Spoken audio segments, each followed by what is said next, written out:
তোমরা ইয়ে বাঁকা কষে কিছু তো বুঝি না। আর মাত্র 12 ঘন্টা সময় আছে। তোমরা কেউ তো আমাকে ঈদ মোবারক দিলা না। এবার তো ওর কথা ছিল না। তোমরা না আমার ফ্যান, তোমরা সবাই ঈদ মোবারক দাও। চাইতেছি তাও দিবা না।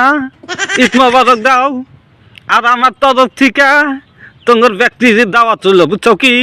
ঈদের দিন সকালে তঙ্গ বাড়িতে নাস্তা খাইয়া শ্যামাই খাইয়া গুস গুস করে রাঙ্গ বাড়িতে মেলা করবা।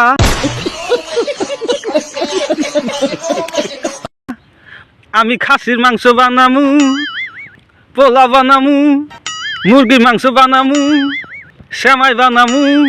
তঙ্গরে বগলে বসা থুইয়া আমরা খামু, বুঝছো কি? আর যাইতি তঙ্গরে আলু ভর্তা দিয়া ভাত বানা দিমু।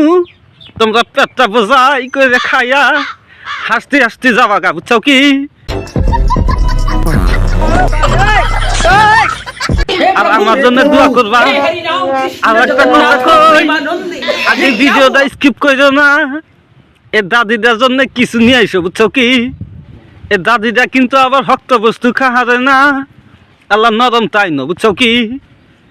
যদি না বুঝো তাহলে পেজটা ফলো করো। আর যদি বুঝে থাকো তাহলে একটা কমেন্ট করো, বুঝছো কি? আর যারা যারা নতুন দেখতে চাও পেজটা ফলো কইরা আমার হাতে থাকো। যদি ভালো ভালো ভিডিও বানামু তোমরা দেখার বা, বুঝছো কি? বাই বাই, ঈদ মোবারক আমার তরফ থেকে সবাইকে হ্যাপি ঈদ মোবারক।